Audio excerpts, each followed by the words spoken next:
Now I am going to continue the chapter from that first video, and in this video we are going to cover some of the other topics.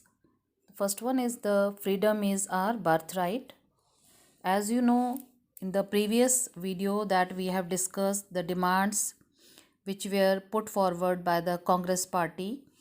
Now in the Congress party only one more group was emerging, and that group was the radical group.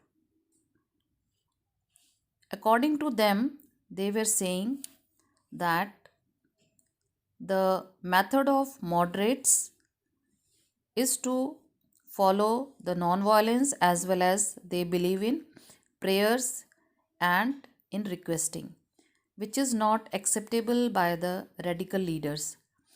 The three main radical leaders were Bipin Chandrapal, Bal Gangadhar Tilak, and Lala Lajpat Rai.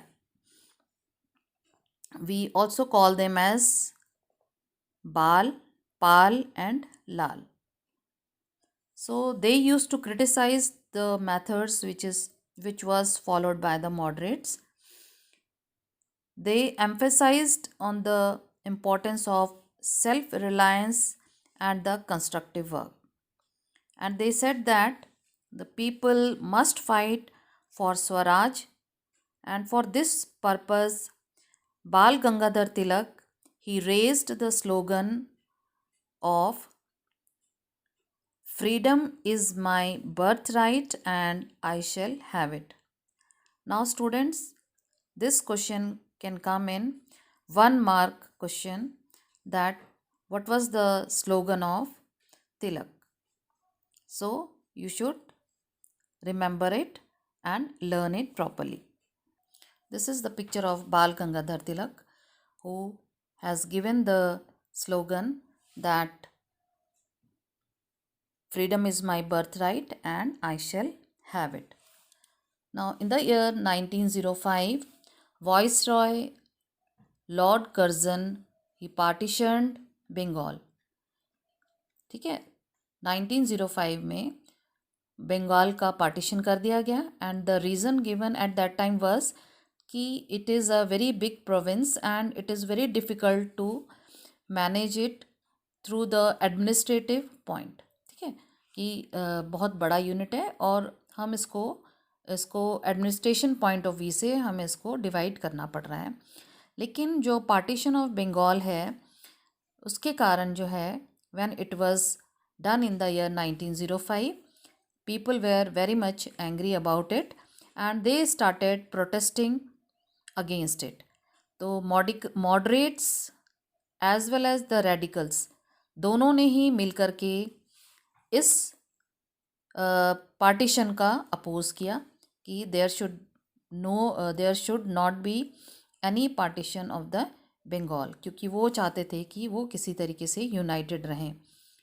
तो इस तरीके से धीरे धीरे और leaders लोगों में ये फीलिंग एरोज की, and mass protest was also developed for this main reason.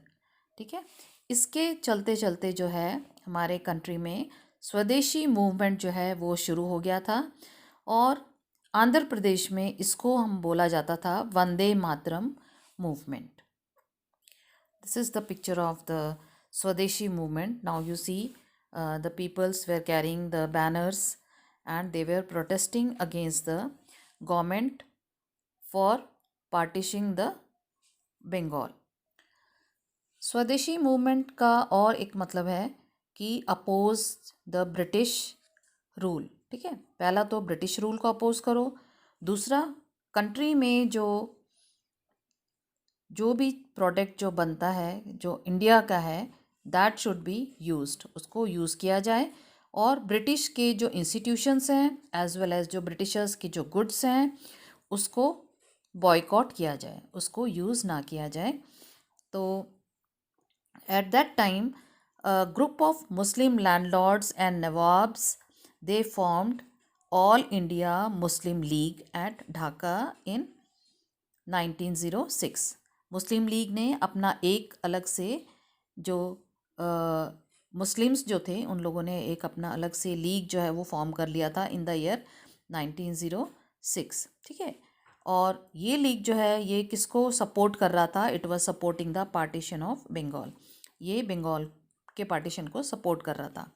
They also demanded that they should have a electorate for separate electorate for the Muslims. Muslims के लिए अलग से सेपरेट इलेक्टोरेट हो जहाँ पे कि मुस्लिम कैंडिडेट जो है वही इलेक्ट होकर के आए और वोट देने वाले भी मुस्लिम्स हों। तो इस तरीके से काउंसिल्स में इन लोगों ने रिजर्वेशन मांगा मुस्लिम्स के लिए, ठीक है। तो इसके कारण क्या हुआ कि इन द ईयर 1907 में कांग्रेस जो है उसमें एक डिवीज़न आया और moderates opposed were oppose to use of बॉयकॉट्स।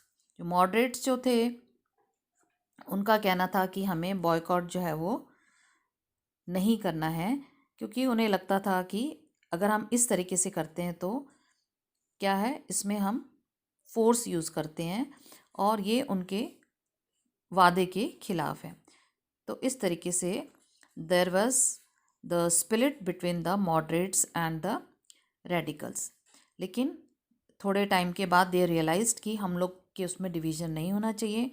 We can not send Britishers from here if we are divided. तो अगेन इन द ईयर 1915 में they reunited moderates as well as the radicals.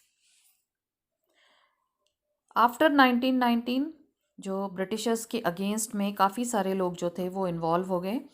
They started movements against Britishers. उनमें से आपके peasants हैं, किसान हो गए, tribals हो गए, students as well as women. They started taking part in the nationalist movement, ठीक है। Even the factory workers they also gave their support in this movement. Some of the business groups they also joined and supported Congress in the year 1920। और इसके पीछे भी कोई reason था। क्या reason था कि फर्स्ट वर्ल्ड वॉर में इकोनॉमिक और जो पॉलिटिकल सिचुएशन जो थी इंडिया की, इट वाज चेंज हो गई थी। उसके क्या रीज़न्स थे? उसका रीज़न ये था कि huge rise in the defence expenditure. Britishers जो थे उन लोगों ने डिफेंस एक्सपेंडिचर का जो एक्सपेंडिचर था उसको काफ़ी लार्ज स्केल में बढ़ा दिया था, इंक्रीज़ कर दिया था। टैक्सेस जो थे वो लोगों पर ज़्यादा लगा दिए गए थे, ठीक है। और मिलिट्री एक्सपेंडिचर भी बढ़ गया था। जो कमोडिटीज़ जो भी थी, गुड्स वगैरह जो थे, उनके प्राइसेस जो थे वो काफ़ी बढ़ा दिए गए। there was a sharp rise in the prices, or the villagers they were forced to supply the soldiers for the war, ठीक है। विलेजर्स को फोर्स किया जाता था। लेकिन इसके कुछ बेनिफिट भी थे। कुछ इंडियन कंपनीज जो थी उनको काफ़ी प्रॉफिट होने लगा।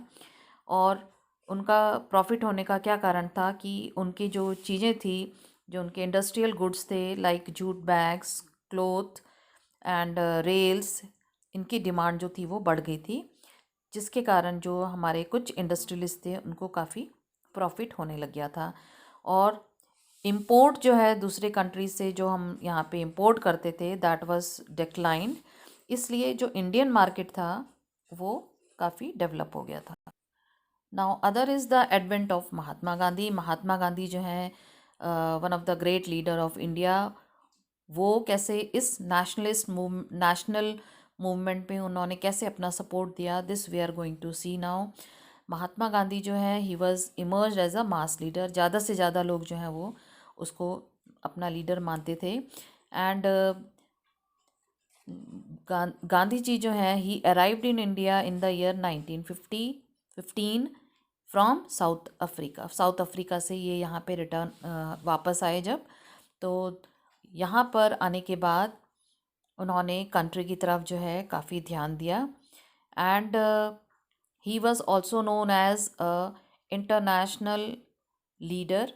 वो काफ़ी इसके लिए फेमस थे, not only in India but also in the other country also. उसका रीज़न ये था कि उन्होंने साउथ अफ्रीका में जब अपने वहाँ पे वो रह रहे थे that time he started movement against the racist, जो वहाँ पे भी काफ़ी भेदभाव होता था जाति के नाम पे, कलर के नाम पे, तो उन्होंने उसके अगेंस्ट जो है अपनी आवाज़ और मूवमेंट जो है वो वहाँ पे शुरू किया था, इसीलिए he was known as internationally. ठीक है, तो लोग उनको जानते थे।